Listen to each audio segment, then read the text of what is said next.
What's good, Mind Speakers, and welcome to a new segment on this channel we are going to call Rank It Up. Well, we'll be ranking artists' best albums, best songs, best features, best series of TV shows. Whatever you want me to rank, I'm here. If I participate in it, I'm here to rank it up. And I'm here to make some decisions. Now, these decisions aren't always going to be easy, but somebody has to make them. So I will. I hope better to start doing this with other than Rihanna. You can say whatever you want about Rihanna, but at the end of the day, Rihanna is a legend, and she's done it all by 30. There was a time where I used to call Rihanna the hardest working woman in show business because she used to record an album, tour it, record the next album on that album's tour bus, switch her era up, and start it all over again. Rihanna was always on some other type of time. So, as someone who's been a fan of Rihanna since the beginning of the career, this is going to bring me much joy, and I do not think this is going to be easy, but Rihanna, it's time to rank it up. Let's go. So I figured when we're doing these rankings, we need a little bit of a rubric. So I'm going by overall impact, bops, the way the music aged, whether it's a cohesive body of work. I'm going over all that. I'm taking all that into consideration. So Rihanna has 8 albums. She's got Music of the Sun, A Girl Like Me, Good Girl Gone Bad, and the Reloaded Good Girl Gone Bad. Let's not forget Reloaded. Rated R,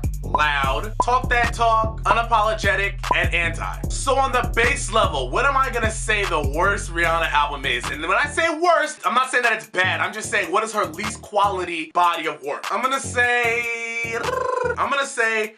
it's A Girl Like Me because don't shoot me, Navy, don't fucking shoot me. I mean, come on, look at the track list, right? So boom, for singles, we have SOS. SOS didn't age well. It's kind of corny. You'll only hear that shit in like Forever 21. Unfaithful is still a great ballad, but realistically, we know Rihanna can do better nowadays. We Ride still goes off. I'm not taking anything from We Ride.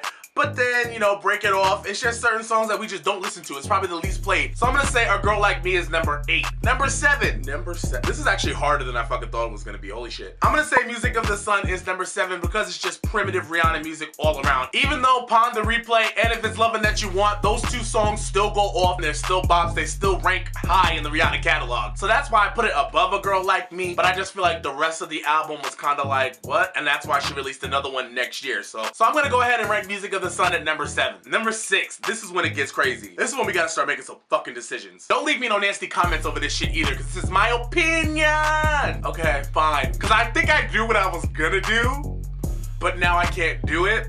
Let me explain. Number 6, I'm gonna say Loud. And that hurts me because I actually stand Loud, only girl in the world. I even loved Who's That Chick with David Guetta, and it's red hair Rihanna, but I'm just saying in general, I stand Loud. I love What's My Name, I love Raining Men, I love S&M, Man Down. No.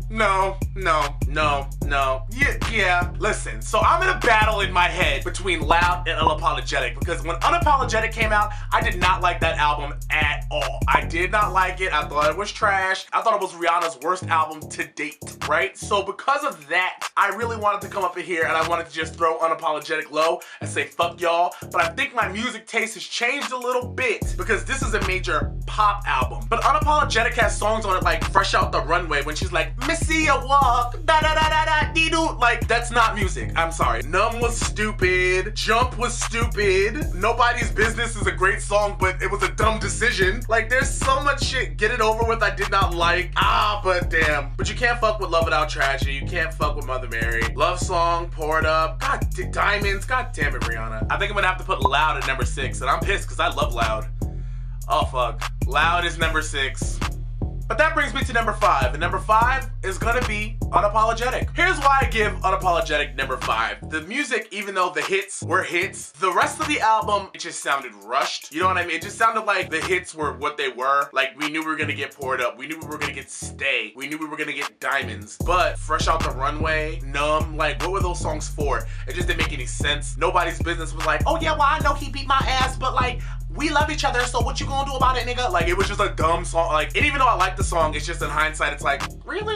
I don't, you know, Unapologetic didn't come all the way together for me, even though it has the bops. It just didn't come all the way together, and I think that's the album that made Rihanna think, you know what? I need to take a break. So, I'm gonna put Unapologetic at number 5. It's getting down to the nitty gritty. We have 4 albums left, and they're actually 4 albums that I really do fucking love. Number 4 is going to be my favorite Rihanna album, I think. No. This is my second favorite Rihanna album, but my personal feelings really don't matter here, so I can't put this higher the way I want to, but I'm going to put in Talk That Talk. We Found Love is one of my favorite songs of all time. It is like instant dopamine, happiness overload. However, I can see that the album does feel a lot like 2012 with a lot of the techno that was happening. Where Have You Been? You The One is still amazing. I love Birthday Cake. Do Your Thing is one of my favorite Rihanna songs of all time. I actually still have Talk That Talk in my car, I think. Yeah, I do have that album in my car because I bought a hard copy because why? I stan. However, I do understand that that music is not as timeless as some of Rihanna's other music, so I'm gonna have to put it at number 4 even though it is my favorite. But I think if you start bumping Where Have You Been on the aux, there are people in your car are gonna be like, what year is this, nigga? Turn on Love on the Brain or something, you know what I'm saying? So I'm gonna have to put Talk That Talk at number 4, but that hurts me because that is not what I was gonna do. The number 3 Rihanna album is going to be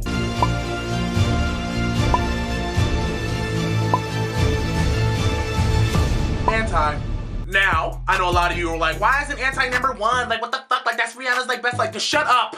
Okay, shut up. Anti has the bops, right? It took 12 trips around the sun to get to Anti, but finally we've made it, okay? It has a lot of things, it has a lot of great things. However, I like Anti a lot. I think it was Rihanna's first step towards artistry and like this is who the fuck I am. Like, I'm Rihanna, so what up? Like, you know what I mean? I love that album because it started Rihanna marking Rihanna the artist to us rather than Rihanna just like the collective of singles. You know, it was a good album. However, I just think that Anti, in the grand scheme of the 2 game changers that I'm about to mention, it doesn't measure up, but it beats most of her catalog. So let's go through the track list. Consideration, which she stole from SZA, and I was very upset. I don't even count Consideration as a Rihanna track because when I heard Consideration, I knew who that was. I was like, this is Solana? No, no, no, no, oh no, oh no! We still need the full James joint. Kiss It Better is one of the best Rihanna songs ever. Ever, fucking ever. Work as well. Desperado's okay. Woo, to me, is a Travis Scott song. It just, you know, it just doesn't sound like Rihanna. Needed Me, we need the full Yeah I Said It. Same Old Mistakes is all Tame Impala. Like, I knew that song before that, so you don't get credit for me. It's just not measuring up to the next 2. So for that, I personally am gonna have to put it at number 3. 2 albums stand before me, but I only have 1 photo in my hands. And the photo that I have on my hand is the girl who's still in the running towards becoming America's Next Top Album. I'll only call one name. The name I do not call must immediately go back to the loft, pack her bags, and go home. So boom, right? We have Rated R and we have Good Girl Gone Bad. So how do you even quantify 2 amazing albums? What are we going for? What do we value? Are we gonna choose bops? Are we gonna choose the meaning of an album? Are we gonna choose bounce back? Are we gonna choose spring forward? What are we doing? How are we gonna quantify this? I tell you how we're gonna quantify this because the number 2 Rihanna album is Good Girl Gone Bad. Good Girl Gone Bad was the album that made Rihanna say, oh no, I am also grown and I'm also fire. And I'm gonna run this shit for the rest of your life. Good Girl Gone Bad was like, fuck all this like pop princess shit y'all trying to put on me. I actually do like dicks and I make hits, like what's up? Like Rihanna was like out here on Good Girl Gone Bad. Like, let's just go through the track list to give you what I mean. Umbrella, a forever timeless bop. Push Up On Me was like, oh, for a Rihanna album at the time. Please Don't Stop the Music still goes. Breaking Dishes is still fire. Shut Up and Drive was all about like, fuck me or shut up. Hate That I Love You is like one of Rihanna's best ballads ever with Neo, even though it's a Neo song, just saying. Sell Me Candy was also like, oh, Rehab is a smash. It's another one of those top 10 Rihanna songs that to me does not get its credit. Question Existing. Like, Rihanna had some amazing songs on this album, and this was like her Dangerous Woman era where it was like, oh,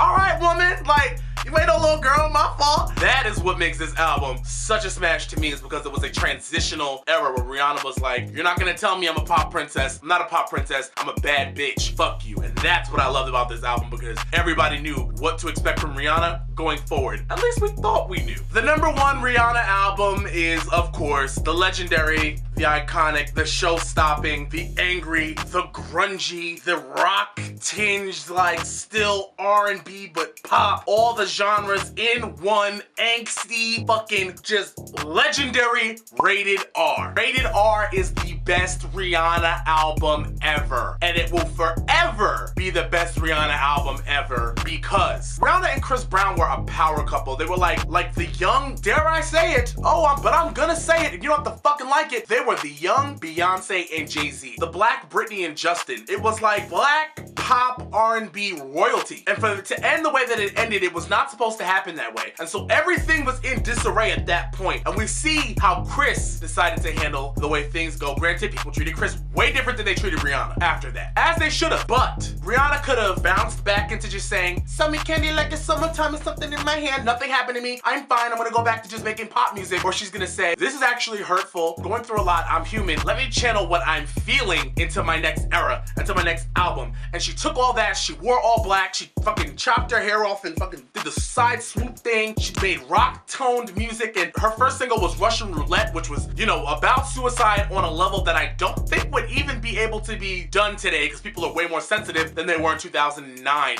But it was just very dark. But it was fitting because that's where Rihanna was. It was a dark time. Sometimes sadness can just make the most beautiful music. Going through the track list, Wait Your Turn was hard. Hard was hard. Stupid in Love, Rockstar 101 with Slash, Russian Roulette, Firebomb, Rude Boy, Photographs with will.i.am. G4L is so underrated. I lick the gun when I'm done because I know that revenge is sweet. Like, come on now. Te amo, she put mine above me waist. Woo! I forgot about Te amo. Wait, I'm about to play Te amo right now. Cold Case Love is in my top 5 Rihanna songs ever because it just perfectly sums up what she was going through. And even though she's not a writer on the track, I believe she heard it and was like, this is what it's about. Because this song is basically about, like, we were in love, you know, we were in like so much love, but now Prince pictures and white outlines is all we have at the scene of the crime of A Cold Case Love. And that was pretty much, you know, the perfect fitting song for her situation at that time. She could have crumbled, she could have, you know, like, I don't know, tried to act like it didn't happen, but she addressed that controversy head on, and that's what gave Rihanna the respect that we have for her now, because she's a fucking badass. So that's why Rated R, to me, is the best Rihanna album ever. Comment down below, do you agree? Do you disagree? Let me know. Also, let me know other artists that you want me to rank up like this, TV shows you want me to rank up like this. If I watch them, I'll just rank them, because you know I love coming on here and talking shit about pop culture. So, if you like this video, don't forget to like and subscribe. If not, suck a dick, and I'll be seeing you guys later. Deuce.